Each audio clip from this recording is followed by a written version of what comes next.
ये विश्वास हमारी सबसे बड़ी पूंजी है। नियत साफ नहीं थी, भाई भतीजावाद होता था, न्यायालय को हस्तक्षेप करना पड़ता था, कोर्ट के स्टे होते थे, सरकार उसमें किम कर्तव्य विमूढ़ की स्थिति में होती थी। विदेश में सेल्फी ले रहे थे मोदी, इधर सीएम योगी ने कर दिया बड़ा खेल, देखता रह गया पूरा विपक्ष। 2017 से पहले यूपी के युवाओं को नौकरी तो दूर, बाहर जाने पर कमरा भी किराए पर नहीं मिलता था। योगी बोले 17 से पहले चाचा भतीजेवाद था, जिले आवंटित हो जाते थे, खुली लूट थी। सीएम योगी ने 7720 लेखपालों को बांटे नियुक्ति पत्र, सपा सरकार को घेरा, गिनाए सरकार के कार्य। यूपी की राजधानी लखनऊ में बुधवार को मुख्यमंत्री योगी आदित्यनाथ ने नियुक्ति पत्र वितरण कार्यक्रम में लेखपालों को नियुक्ति पत्र दिए। ये कार्यक्रम लोक भवन में आयोजित किया गया, जिसमें 7720 लेखपालों को मुख्यमंत्री द्वारा नियुक्ति पत्र वितरित किए गए। इस मौके पर प्रदेश के मुख्यमंत्री के साथ वित्त मंत्री सुरेश खन्ना सहित तमाम सारे मंत्री मौजूद हैं। इसी बीच उन्होंने लेखपालों की अहमियत को दर्शाते हुए उन्होंने कहा कि राजस्व विभाग एक महत्वपूर्ण विभाग है, ऐसे में जनता के बीच लेखपालों की भूमिका बेहद अहम है। वहीं लेखपालों के बढ़ते मांगों को देखते हुए नियुक्ति पत्र प्रक्रिया को पूरा किया गया है। अपने संबोधन में उन्होंने विपक्ष पर निशाना साधा। सीएम योगी ने कहा कि कुछ लोगों की फितरत में गुमराह करना और रोड़ा अटकाना होता है, मगर आदिनस चयन आयोग इसके लिए लड़ा और आज ये नियुक्ति पत्र वितरित किए जा रहे हैं। अभी आगे 4700 भर्ती और होनी है, बहुत शीघ्र हम लोग इस प्रक्रिया को पूरा करने वाले हैं। उन्होंने आगे कहा कि ये नियुक्ति पत्र युवाओं की योग्यता क्षमता के अनुरूप है। इस दौरान भर्तियों को लेकर के उन्होंने समाजवादी पार्टी पर निशाना साधा। उन्होंने कहा कि 2017 से पहले लूट होती थी, चाचा भतीजे लूट करने के लिए निकल पड़ते थे, एक ही परिवार के लोगों को जिला आवंटित कर दिया जाता था, मगर अब किसी को इस बात की चिंता नहीं है, क्योंकि हमारी सरकार में ये पूरी प्रक्रिया पारदर्शी तरीके से हो रही है। हमारी सरकार में 15 लाख करोड़ के प्रस्ताव जमीन पर उतारने का काम हुआ है। करीब 30 लाख करोड़ के प्रस्ताव अभी भी पेंडिंग है, उनको भी शीघ्र जमीन पर उतारा जाएगा। आज उत्तर प्रदेश देश की दूसरी अर्थव्यवस्था बन चुका है। वहीं पहले उत्तर प्रदेश का युवा कहीं जाता था, उसे किनारा कर दिया जाता था, मगर अब यहाँ के युवाओं को प्रदेश में ही भर्ती दी जाएगी। वहीं उन्होंने कहा कि पहले उत्तर प्रदेश के युवा कहीं जाता था तो उसको किनारे कर दिया जाता था।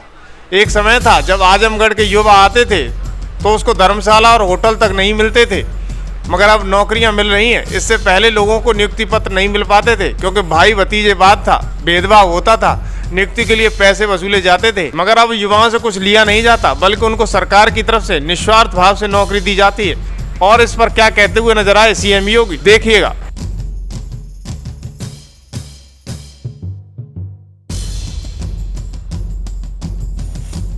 खाली पड़े हुए क्यों पड़े हुए थे? क्योंकि भर्ती नहीं होती थी। भर्ती की प्रक्रिया में तमाम होल थे। भर्ती की प्रक्रिया को पहले ही चाचा भतीजे की जोड़ी वसूली के लिए निकल पड़ती थी और पूरा खानदान अलग अलग जिले आवंटित हो जाते थे। मुझे याद है लेखपालों की भर्ती की एक प्रक्रिया को कैसे इन्होंने दागी बना दिया था। लेकिन एक प्रक्रिया है, इस 7720 लेखपालों की पद प्रदेश के अंदर भरे गए और मैं कह सकता हूं, एक भी व्यक्ति ये नहीं कह सकता कि अध्याचन से लेकर के नियुक्ति पत्र वितरण की इस पूरी प्रक्रिया में चयन की प्रक्रिया हो या उनको नियुक्ति पत्र देकर के जिला आवंटित करने तक किसी को सिफारिश कराने की आवश्यकता नहीं पड़ी। उसने उत्तर प्रदेश को एक पहचान दी। ये वही उत्तर प्रदेश है जिस उत्तर प्रदेश का युवा उत्तर प्रदेश से बाहर कहीं जाता था, उत्तर प्रदेश का नाम सुनते ही उसको पहले ही साइड कर दिया जाता था। कुछ जिलों की छवि तो ऐसी बना दी गई थी कि उस जिले के नाम पर, अभी मैं देख रहा था, आजमगढ़ जिले से जो युवा आया था त्रिपाठी हमारे पास लेखपाल की नियुक्ति प्राप्त करने के लिए, नियुक्ति पत्र प्राप्त करने के लिए, 2017 के पहले ये युवा कहीं यूपी से बाहर गया होता, कहता साहब मैं इस जनपद से हूं, तो लोग उसको नौकरी की बात तो दूर, कहीं होटल और धर्मशाला में भी कमरा नहीं देते। ये छवि बनाई हुई थी। आज ऐसा नहीं। आज उत्तर प्रदेश का युवा कहीं भी जाएगा बड़े सम्मान की निगाहों से देखा जाता है, क्योंकि इसे मालूम है ये नए उत्तर प्रदेश का नया युवा है, इसकी प्रतिभा का लोहा दुनिया मान रही है। इससे पहले क्यों नहीं हो पाती थी? क्योंकि नियत साफ नहीं थी, भाई भतीजावाद होता था, लोगों के साथ भेदभाव होता था, नियुक्ति के नाम पर पैसे वसूले जाते थे और न्यायालय को हस्तक्षेप करना पड़ता था, कोर्ट के स्टे होते थे, सरकार उसमें किम कर्तव्य विमूढ़ की स्थिति में होती थी, क्योंकि अगर स्टे वैकेट कराते हैं तो फिर उनको ये लगता था कि अच्छा खासा पैसा उनके दलालों के गुर्गों के सब समाप्त हो जाएंगे, इसलिए वे उस पर रुचि भी नहीं लेते थे। आपने देखा होगा, अधियाचन गया, नियुक्ति की प्रक्रिया पूरी हुई, इसके बाद कुछ लोग न्यायालय में गए, क्योंकि कुछ लोगों की आदत होती है कि अच्छे कार्य में रोड़ा तो अटकाना ही अटकाना है, कुछ ना कुछ बोलना ही है। लेकिन अंततः सुप्रीम कोर्ट से भी हम लोग जीत करके आए और अब इन सभी युवाओं को ये नौकरी पत्र, नियुक्ति पत्र प्रदान किए जा रहे हैं। आपने देखा होगा, कहीं कोई भेदभाव नहीं, कोई सिफारिश नहीं।